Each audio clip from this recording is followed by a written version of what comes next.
I would like to know, before I get started, I think I'll ask it this way. How many of you, I'm not going to call on anybody, how many of you have heard of Mabel Dodge Luhan? We all live in the Southwest. Yes, St. Mabel. And is there anyone here who has not heard of her? Excellent, excellent. I'm really glad because I was afraid I was going to be really preaching to the choir. I got an email today from the Harwood Museum in Taos. They're having a huge exhibition this coming summer. It's going to be May 22nd through to September down in Taos, and the title of it is Mabel Dodge Luhan and Company. And then the blurb says, because Mabel Dodge Luhan brought modernism to the Southwest and brought all these famous artists and literary figures to the Southwest, we are going to honor her and everything else. Well, there's a lot of this in that. And I don't practice idolatry anywhere. You're going to see that tonight. But I certainly read that in that press release. And I'm going to go to the exhibit. Okay. Now, Mitch, if we could have a little, we're not going to take the lights way, way, way down because many of you have a sheet that has the outline on one side. Everybody's got the timeline, but I ran out. So if you want to follow her year by year in her rather long and very colorful life, you can.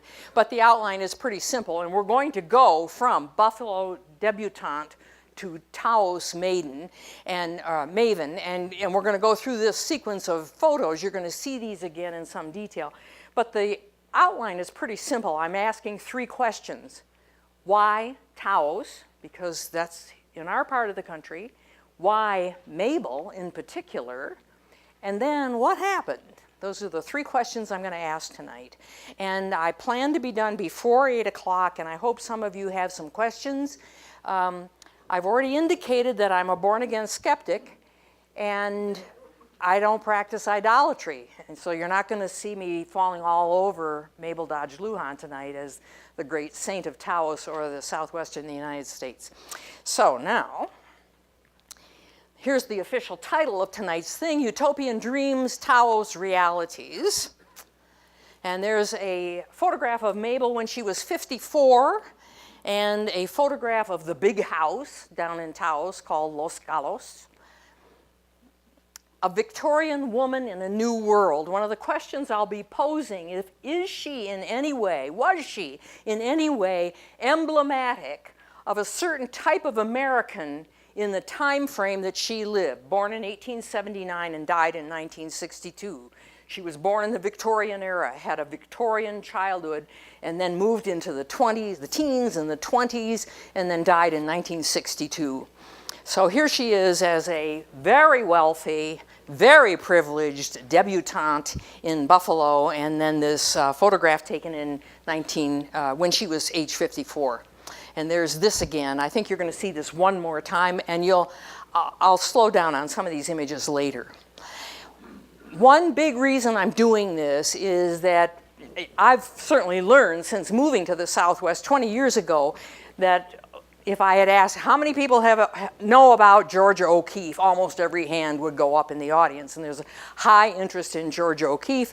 And the Georgia O'Keeffe Foundation does this and is protecting her reputation heavily. But I also find that there is a huge amount of interest in Mabel Dodge Luhan and Tony Luhan. So there's a picture of Mabel and Tony in 1920, the big house again, and Georgia O'Keeffe in Taos in 1929, and she's with a car. Tony taught her how to drive. So she got a driver's license after he taught her how to drive, and she bought a car after he taught her how to drive. So there are my 3 questions. There's Mabel at age 39 when she essentially went native, moved to the Southwest, cut her hair in a bob, started wearing serapes and things. And here's Tony in 1929 by Ansel Adams, who visited Mabel after she persisted and persisted and persisted in inviting him to come there. He finally came and he photographed Tony in a rather romantic and heroicized image. Okay, why Taos? And in my reading of her memoirs, those of you that have the outline on there, I've listed her memoirs. She published 4 memoirs in her lifetime. And there is, where are the suppressed memoirs? Right. They were borrowed here by Claudia down in the front row. The suppressed memoirs of Mabel Dodge Luhan, this was published in 2012. And all of it's interesting reading. At any rate, I'm drawing just about everything I say from my reading of her memoirs, the many biographies of her, tons of letters she wrote for the Hearst newspapers, she wrote for the masses, she was an extremely prolific writer. So that's my source material. But I've boiled it down to why Taos? Why did she leave New York City to come to Taos when it was a kind of a dirty, not dirt road, I don't want to say that, a dirt road small town, you know, in the shadow of Santa Fe, which was really moving into becoming an arts colony. And I'm claiming that there were essentially 5 reasons why she decided to leave New York City and the salon she was running to come out here. And the first one is that she was bored. She was frequently bored in her life, and when she made a big change. So that was one reason that led her to Taos. She saw an exhibit, and I'll tell you more about that in a minute. She had a dream, and she was someone who believed in the power of dreams. She was a Freudian devotee. She held dream salons where people were to bring one of their recent dreams, and they went around the circle and they told their dreams, and then they interpreted their dreams. And then she got a letter, which was a very telling letter, and I'm going to read to you from that letter in a moment. And there was a prophecy about her, if she went to Taos, what would happen and what she should do, and she believed in such things. So I'm going to go through these 5 things rather quickly. Okay, I've already said she was bored, she was restless. She had been in New York City for a number of years. She had been running Salon Dodge every Wednesday evening, and the literary circles, the avant-garde circles, the modernist circles, as well as radical left-wing politicians were attending her salons, and she just got weary of it. But this was a pattern in her life. And this is a picture. She lived on Washington Square, 23 Fifth Avenue, and it was a fairly famous watering spot for the intellectuals in New York City in the teens before World War I. An exhibit. In 1917, she saw an exhibition put on in New York City by the Taos Society of Artists that included Walter Ufer, this painting Oferta, this painting Indian Weaver by Irving Kaus. They had been in Santa Fe just long enough to really sort of form as a group. They had exhibitions in Santa Fe and in the Southwest, and then they organized this exhibition of their work, paintings of the Southwest, of the Santa Fe area, and she went to see it.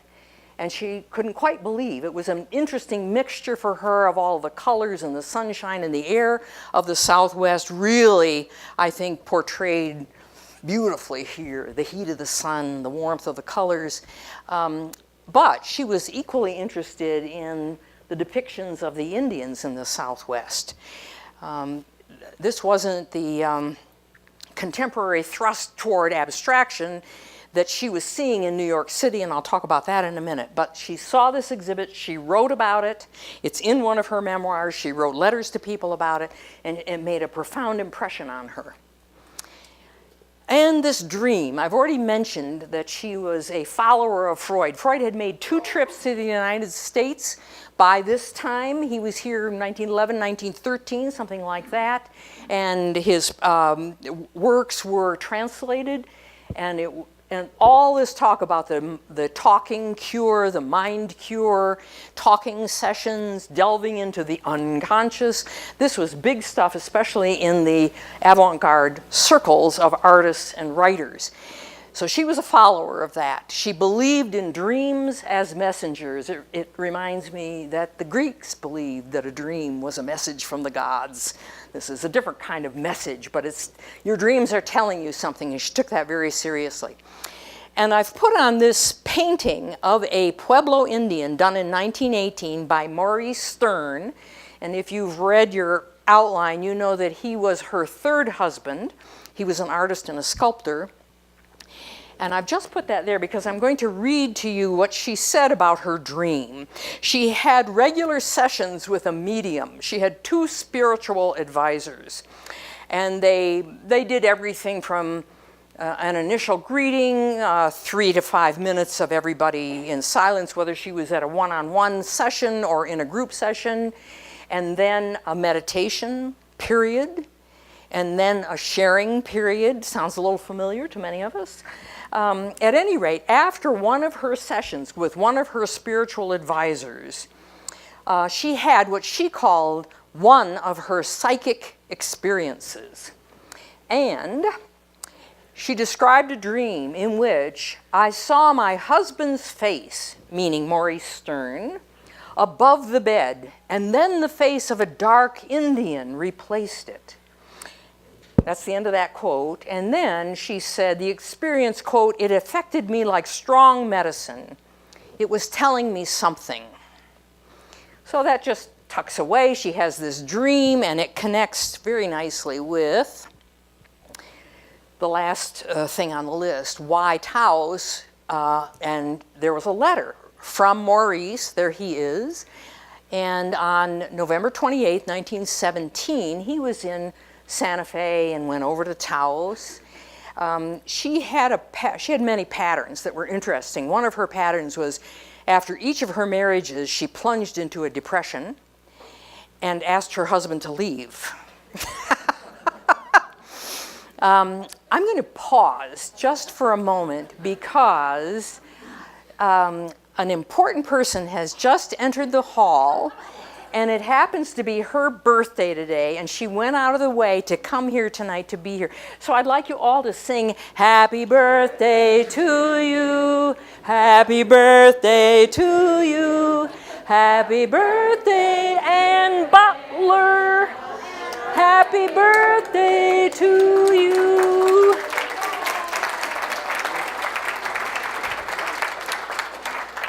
Well, everybody knows Ann, you know, her byline is on the front page of the Durango Herald almost every day these days, plus neighbors and everything else. Anyway, today's her birthday, so, you know, you step aside and make room for something important like that. All right, back to the third husband, Maurice Sterne. So Mabel and Maurice married, and she plunged into a depression, and then she said, I can't stand being around you. You have to go on a trip, go someplace, go on a trip. So he went out west, and he looked at Santa Fe, and he really liked it, and there was an artist colony there, and he got to know many of the artists, and then he went over to Taos, and he liked that too, and he liked it even better because it was not as organized. There weren't artistic leaders already, you know, there wasn't a hierarchy already over in Santa Fe. And this is it. His letter starts out, dearest girl, and this is the rest of it. Do you want an objective in life? Save the Indians. Their art, their culture, reveal to the world that which others are doing for the Negroes. You could, if you wanted to, do for the Indians. For you have energy and are the most sensitive girl in the world. And above all, there is somehow a strange relationship between yourself and the Indians. It's a longer letter than that, but that's what she really paid attention to. He's giving her a purpose. Here's an objective. You can save the Indians, you know, show their culture to the rest of the world, appealing to her do-gooder instincts and appealing to her desire to control things and have a sense of power. Okay, I just put down here, he was a painter and a sculptor, and they had an affair while she was still married to Dodge, and then that was set aside. And they got married on August 23rd, 1917, and they divorced in 1922. Okay. The last reason that propelled her to Taos was this prophecy. Her chief spiritual advisor was this woman, Emma Curtis Hopkins. And she particularly proclaimed the new effortless cure, which was meditation. And there are her birth and death dates down here. She was the founder of the New Thought movement, which was a mixture of various mind cures, including Buddhist meditation, relaxation techniques, spiritual exercises of various kinds. And her competitor in Mabel's eyes, she had two spiritual advisors. Her other one was Mrs. Lotus Dudley, great name, who was a mystic and an occultist. Now, my apologies. I searched everywhere for a photograph of Mrs. Otis Dudley, and I couldn't find one. So we have a stand-in tonight, and this is Madame Blavatsky.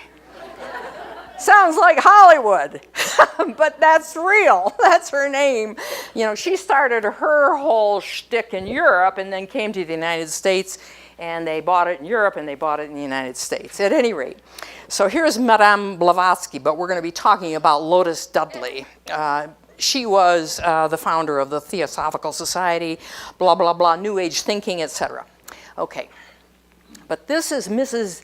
Dudley's prophecy directly to Mabel. The key to nirvana will be found in Taos, Pueblo. You and a man will act as the bridge. This is your cosmic purpose. You must not fail.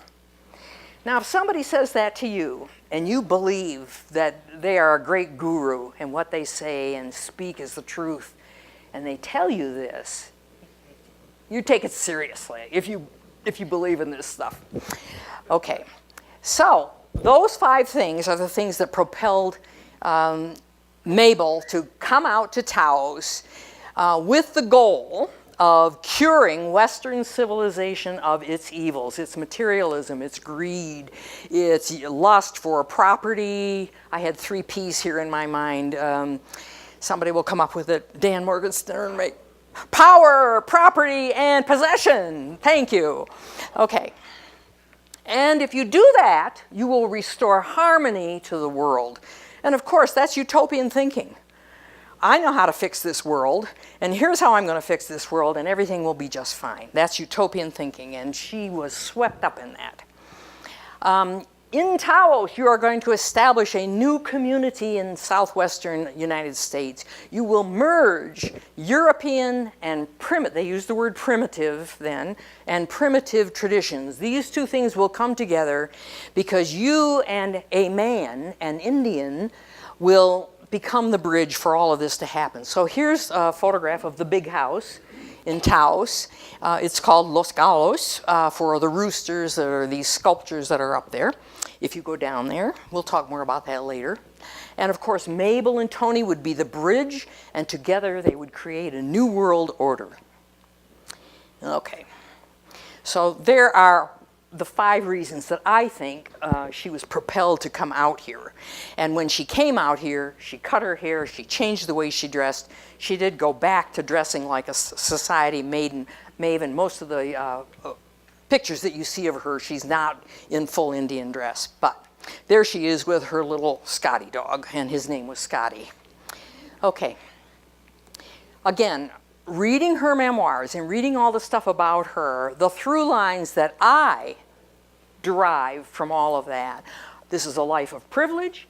This is a life of entitlement, enormous self-aggrandizement, and intent on both power and control.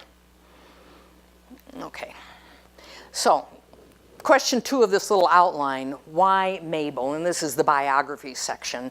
And you've seen some of these pictures already. She was born February 26, 1879, very wealthy Buffalo family. She had a private education. She went to an Episcopalian private school. She also went to school in New York City and Washington, D.C. She was groomed, raised to marry well, to be a wife, mother, and a society woman. So there she is at age 5. The center one is at age 16, and this is her debut picture. Very interesting to look at the bored look on her face. her first marriage. She married Carl Kellogg Evans, heir to a steamship fortune. He did not work. He did not need to work. He played tennis, he played cards, and he went hunting. Those were his three pastimes. And they married secretly because her father did not approve of him, just didn't particularly like this young man. But when the family found out, then they had a big formal wedding inviting all of the Buffalo elite in the Trinity Church in October of 1900. January 1902, they have a son, John Evans. So this is a rare photograph of the family, and it looks like a Victorian family. Unfortunately, a year after the boy was born, John was killed in a hunting accident by his best friend. Mabel insisted, as a kind of penance, that the best friend be one of the pallbearers at the funeral. During this time period, she had a 4-year affair with a prominent doctor in Buffalo. And this is particularly discussed in her words in the suppressed memoirs. That's not widely published in her other memoirs, but it's there. And there were some rumors that the child may have been the doctor's, never proven, no DNA then. At any rate, after Carl was killed, the affair intensified. They started being seen in public. He was married and had a family, and her family strongly objected to all this, so they packed her up with 2 nurses and the boy and shipped her off to Europe to break up this love affair. So the widow was sent to Europe in 1904. Now, again, this talk is my take on doing all the reading that I've done. This is a photograph of a bookshelf in a bookstore in Santa Fe with all the books that are about her or by her. And these two are 2 publications of her memoirs. And this is her sort of fictionalized account of D.H. Lawrence being in Taos, and her nickname for him was Lorenzo by her, and there's one cover from the masses because she wrote for the masses. Okay. The next chapter of her life I'm basing on her memoir titled European Experiences, and this is the 1904 to 1912 chapter of her life. She met Edwin Dodge on the ship going to Europe. And he must have spotted a good thing because he started pursuing her on shipboard. And he really stuck to her once they got in Europe. And so they were married very shortly thereafter. And they lived sort of all over Europe. Edwin Dodge was a successful architect from Boston. And he had a firm, and he could leave his firm. They had projects and things. He was wealthy, and he could do all of this. So they lived all over Europe, and apparently he and son John Evans had a good relationship together. At any rate, this is a wedding portrait of Mabel and Edwin.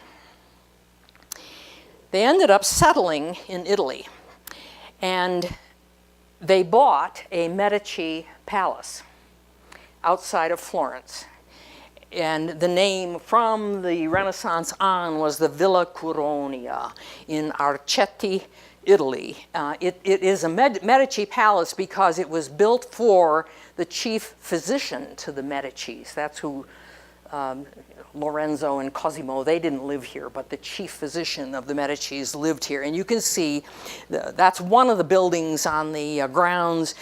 Huge formal gardens and everything else. And one reason I got these pictures is that it's a B&B now. And I was in Italy last May, and I happened to be in Florence. I couldn't squeeze in the time to find out where, I knew where this was. I was dying to go out there. I really wanted to see it. And of course, I wanted to stay there. But anyway, here is this. So it was at this Villa Curonia that Mabel began Salon Dodge, and she called it that. And she started inviting all of the current contemporary literary figures, musical figures, visual artists to come and live here, because she had plenty of rooms, plenty of space, be my guest here, because she wanted to influence the direction of modern art and modern literature. There are some of the names of some of the people that came here. She early made acquaintance with Leo and Gertrude Stein. And here is Gertrude Stein sitting for a sculptural portrait by Joe Davidson in his studio. And I just brought that in because Gertrude Stein was really important to catapulting Mabel Dodge, Luhan, Mabel Dodge at this point, to fame and prominence. She wrote a book in 1912 titled A Portrait of Mabel Dodge at Villa Coronio by Gertrude Stein, 1912, self-published and with tremendous muscle and enthusiasm, marketed sort of everywhere. It was sold in Paris, it was sold in Florence and sold in Rome. And so people got to know about her through this very small, thin text written by Gertrude. And she remained a kind of champion of Mabel. Rubinstein was a periodic visitor at this villa. This is his private memoir, not public. Mabel Dodge is a young woman with a pleasant face, a slightly too generous figure, and a fixed, absent smile as a Mona Lisa.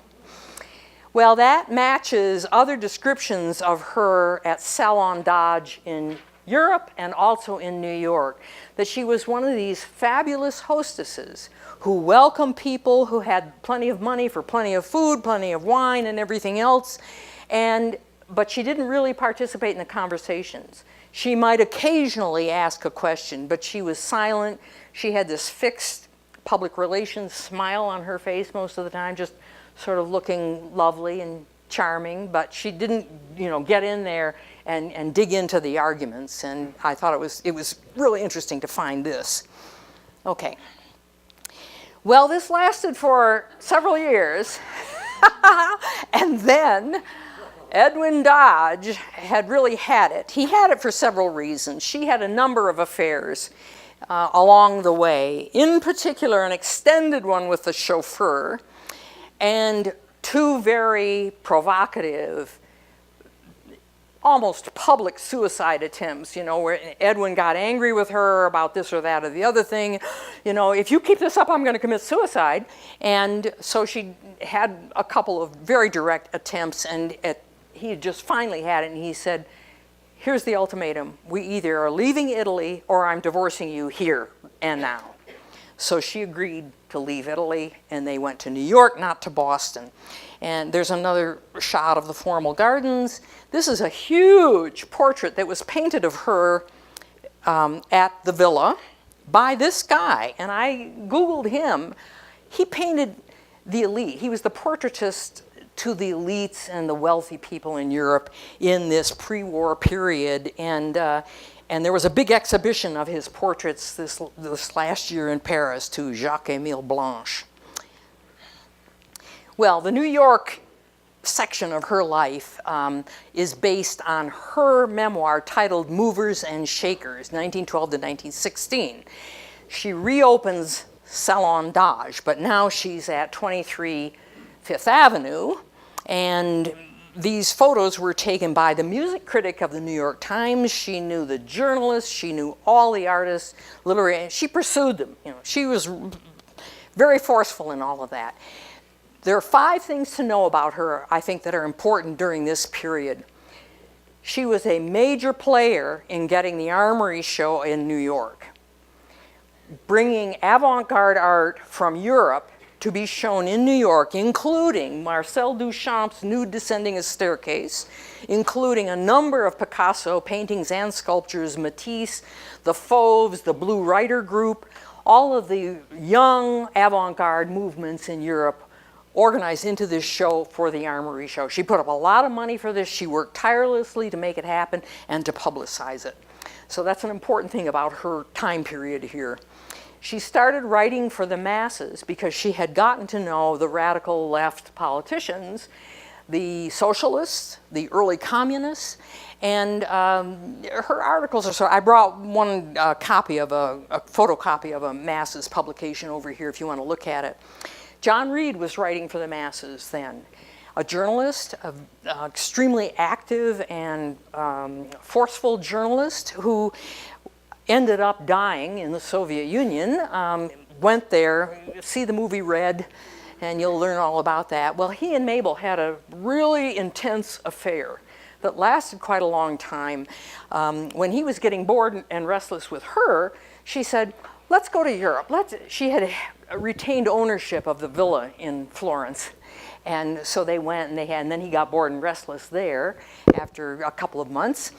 So they came back to New York, and then he fell in love with Louise Bryant and dropped Mabel, another depression. The divorce with Dodge finally occurred. It was coming all along anyway in 1916. She also began a regular column for the Hearst newspapers. They were largely first person. She's not a bad writer. She's a pretty good writer, very candid. It almost reads like contemporary prose. It's not stilted at all. Pick up any of her memoirs or any of this other stuff that she's written, and it's fascinating reading. Okay. And here's one cover of the, for the masses, an IWW cover, International Workers of the World, the Wobblies. By the way, today is the anniversary of Eugene Debs' birthday.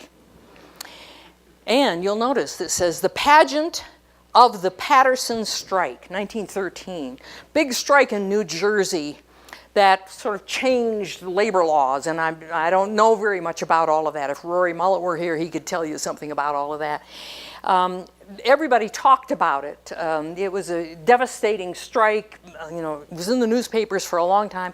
Mabel got the idea of restaging the strike, performed by the strikers themselves. She paid all their way up to New York City, and they reenacted the strike. And they all went to Madison Square Garden, where there was more activity and everything else, and a theatrical recreation. But, you know, she funded this whole thing. She helped organize it. So she was in that circle very, very tightly. She has the affair with John Reed. She's writing for all of these things, salon, dodge, and slumming. Okay, these are the things you should know. Here's a picture of John Reed at a typewriter and very interestingly, a Soviet stamp. Tribute to him. And important in her circle, important in salon dodge, the American avant-garde, and particularly this New York power couple, Alfred Stieglitz and Georgia O'Keeffe. Pre-war period, he was already very famous with his galleries and his own photography, and he promoted Georgia O'Keeffe big time. This is her Blue Flower from a 1918 exhibit at the Intimate Gallery, which Mabel saw. She talked about, she invited them, she pursued them to try to come to her Wednesday evenings. So these were the circles that she moved in. This was the time of the New Age thinking, the New Thought, and of course she became bored at some point with all of this. And she saw the exhibit of the Taos artists. She had her dream. She had her new husband, Maurice Sterne, his letter from the Southwest and everything, and the prophecy. So she's ready to now leave New York. I have to justify, why did she leave New York with this incredible life she was leaving? And there's a photograph of her preparing to meditate, and she always had a costume, a white silk costume with a white silk turban that she wore when she meditated. Taos, of course, was known. She did not discover it. Survey photographers like John Hiller's 1879. There's Taos, Pueblo in that year, 1915 by Robert Schindler. Interesting that there are no people seen anywhere. And that's where it is in relationship to Santa Fe and to Albuquerque, way up at the sort of at the top of the state. And this is what a road looked like in 1920. Pretty rough going, old cars. And here's an idealized painting by Victor Higgins in 1915. He was part of the Taos Art Society. And a photograph, very blurry, of downtown Taos in 1970, already with traffic problems. But part of my theme is utopian dreams and realities. I'm really interested in that, in everything that I read about or write about or people that I meet. Is there a dream or an illusion, and what's the reality? Usually there's some kind of tension between those two things for most people. This, I hope, will surprise you. This is by Georgia O'Keeffe. You wouldn't, I think, automatically say, oh, that's a Georgia O'Keeffe. This isn't a big flower. It isn't a skull. It's sort of an ordinary watercolor of Taos, Pueblo. Highly idealized, clean, no people, no trash, nothing out of place. Okay, 1929, she did this, she stayed there 2 summers. 29 was one of them. Okay, so now her final memoir is titled Edge of the Desert, An Escape to Reality. This is the paperback version of this memoir. It's a little fat, but not terribly.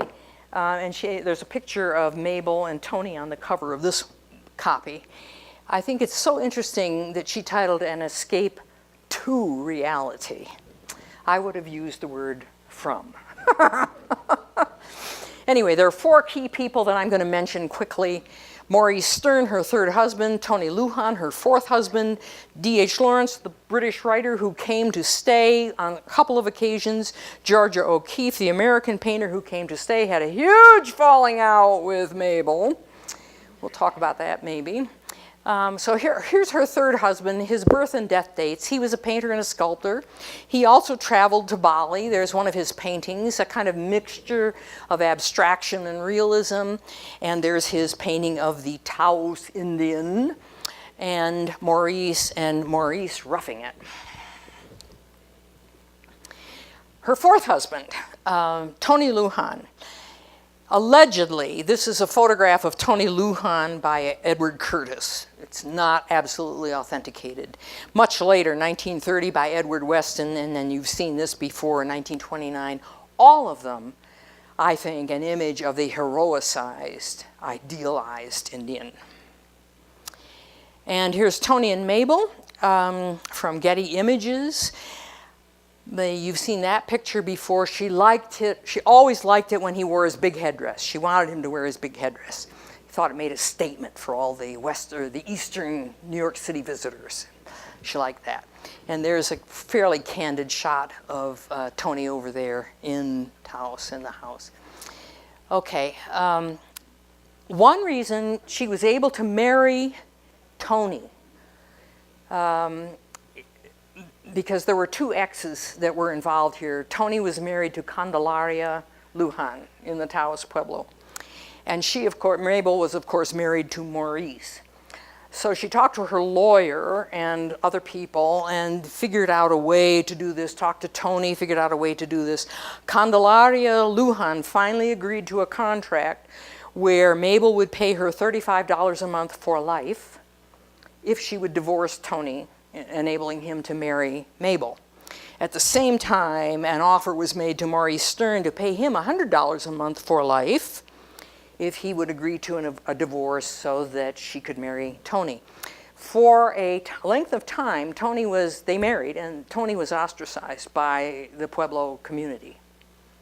Only gradually, and he was an elder, only gradually was he allowed back in. And that painting over on the left is again by Victor Higgins, part of the Taos Society, and another one of Sterne.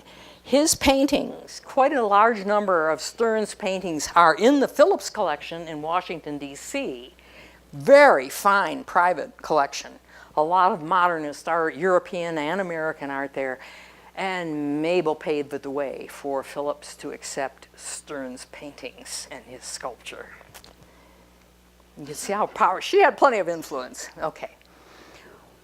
What about son John Evans? Well, here's a picture of John. He was periodically in her life. This is John, and I think this is Tony and a friend at Taos, Pueblo, dressed in the ceremonial white of an elder.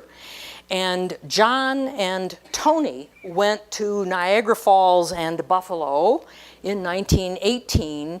And when Tony was away, he really liked Western dress. So there they are at Niagara Falls in Western dress.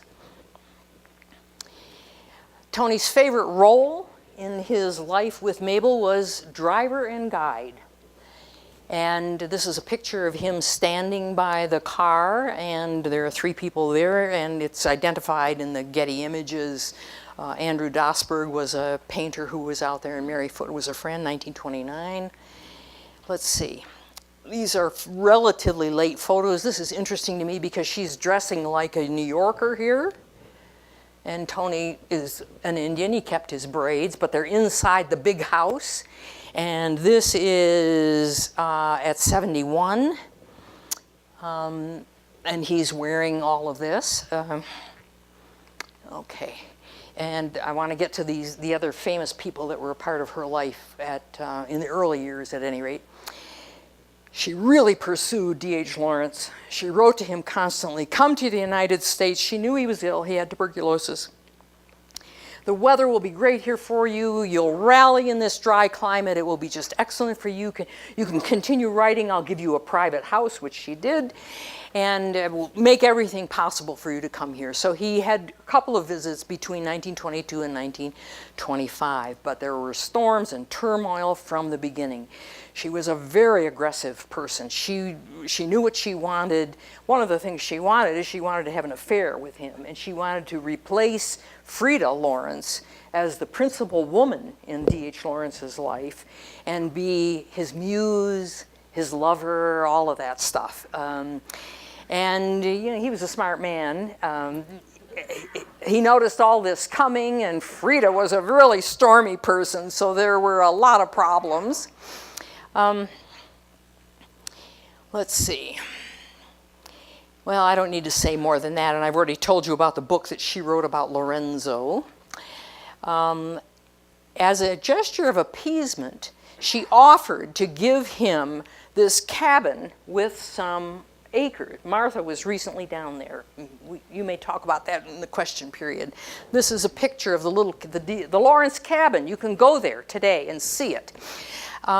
Mabel offered to give him this, and she just was going to give it outright, and that was an uneasy thing. So the trade was for him to give her his original manuscripts for Sons and Lovers. And then after he died, March 2nd, 1930, he died in France. They left under a cloud, under not good relationships when he and Frieda left. And here's Mabel and Frieda and Dorothy Brett in 1938. Frieda came back and visited. His ashes were brought back, and there was a big tussle about that. And there's a lot of rumor around all of this. Some people say Frieda wanted to take them back to England, and Mabel would have none of it, so she buried the ashes in cement on the property. So I'm not fully up to date on where that lies right now, or whether we'll ever be. But anyway, that's what the ashes dispute is all about. And of course, Georgia O'Keeffe, there are her birth and death dates. She was there 2 different summers, 29 and 30. Her little painting there. They didn't get along at all. Georgia was a very private person, fairly serious, and worked very hard. She was in the studio every single day. She was a disciplined artist. She acquired that habit early in her life, and she kept it through into her 90s. She was a remarkable and extremely prolific person. And Mabel in the big house was having a party every single night. There were plenty of drugs. There was a lot of alcohol.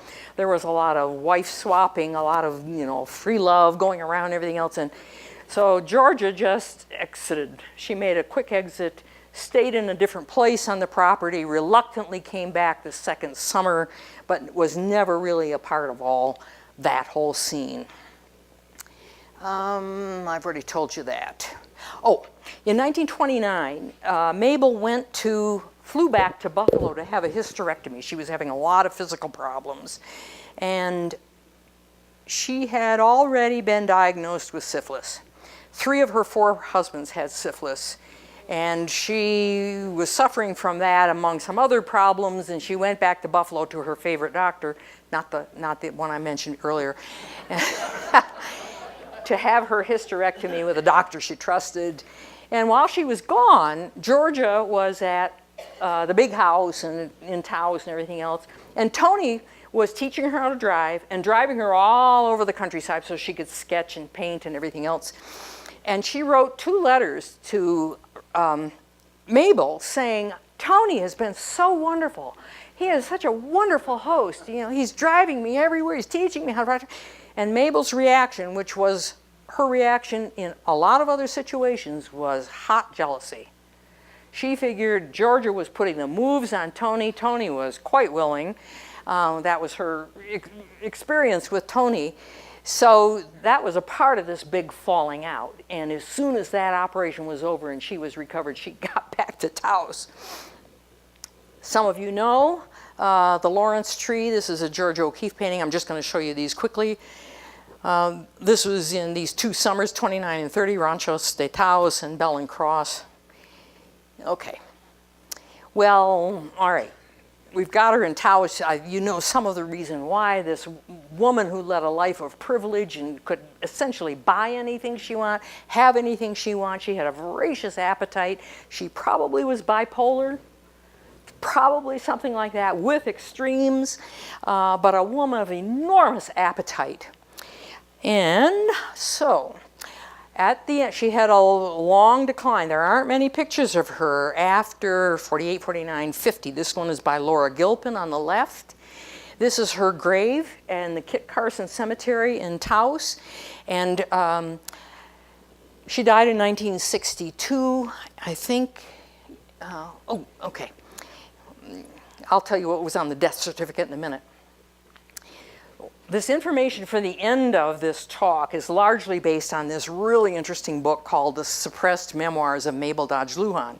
If you will notice the subtitle, Sex, Syphilis, and Psychoanalysis in the Making of Modern American Culture. It's all about venereal disease and art.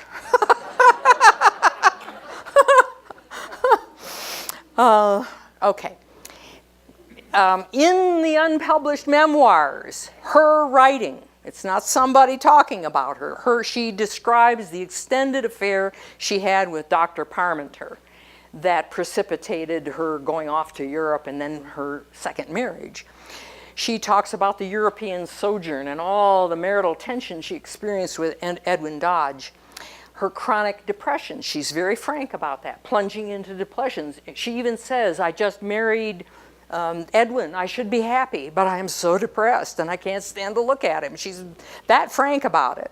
She's frank about her suicide attempts, and she's very frank about syphilis and the way syphilis was treated when it was diagnosed and found in her. This is before penicillin.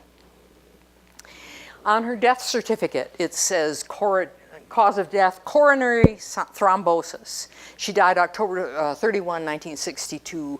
On the left is an early sculptural portrait by Joe Davidson, the one that you saw of some other people. And this portrait hangs in the big house in the dining room of her, so it's done sometime in the 20s because of that haircut, which is this. Now, my final question, what kind of an ending shall I give her tonight? Shall I give her, we've already buried her, but shall I give her a Taos ending, or shall we, like true Americans, give her a Hollywood ending? Well, we're going to give her a Hollywood ending to send you off in good spirits. There was a movie that was shot in 1981 in Taos, and the title of the movie, it's a British film titled The Priest of Love. And it's the story of D.H. Lawrence going to Taos, going to the American Southwest and what he had down there. Now, here's a Joe Davidson sculpture of Lawrence, and here you've seen this picture before. So who would you cast to play Mabel in a movie about D.H. Lawrence going to Taos? And the movie is made in 1981, and here's the cover photograph of Mabel. Well, the people who made this film made a really smart choice. Because it's a choice I would have made. Ava Gardner. So just think about it for a minute. If somebody's going to make a biopic about you, choose your actress or your actor. And, you know, in 1981, Ava Gardner is a pretty good stand-in for Mabel. But it is a biopic of D.H. Lawrence. Ian McKellen played D.H. Lawrence. Ava Gardner played Mabel, and here they've got this. Jorge Rivera, a Mexican-American actor, played Tony. And he plays it largely without a shirt. Very tan, very buff, you know, a real hunk. And Janet Sussman plays Frieda. And here's just one still. This is Frieda and D.H. Lawrence checking in at the big house. Looks like that sort of now. This is Penelope Keith, who's playing Dorothy Brett. That's not Ava Gardner playing her. So, one of the questions I want to ask, which a lot of people writing about Mabel, was she emblematic of her time? What does she tell us about American culture from the Victorian age through the World War I and World War II, the modernist period? What does she tell us about that? Does her life exemplify something about America? Because she was an American heiress determined to shape the modern world. What does it tell us about American can-do spirit, American I can fix you spirit? And what happened to the dream is another question. There were the utopian goals over there on the left, and here's a picture of the main living room at the big house. And she certainly cemented Taos as a New Age arts center and tourist mecca. And there's a 1938 cartoon from the New Yorker. And you know where these ladies are from. They're travelers from New York City with their sensible shoes and high heels and nylons and their pocketbooks. And they're stopping to ask this Pueblo Indian who's trying to sell a few pots and baskets. All they want to know about is Mrs. Luhan. She was very famous in her time. She was known all over the country. She was written about. Books were written about her. Fiction books were written about her. Plays were written about her. Not always nice. You know, a lot of them got into the aggressive, you know, I'm going to fix this and I'm going to fix you and I'm going to run everything in sight. So here's my ending, and it's a little before 8 o'clock, and I hope you've got some questions. Thank you.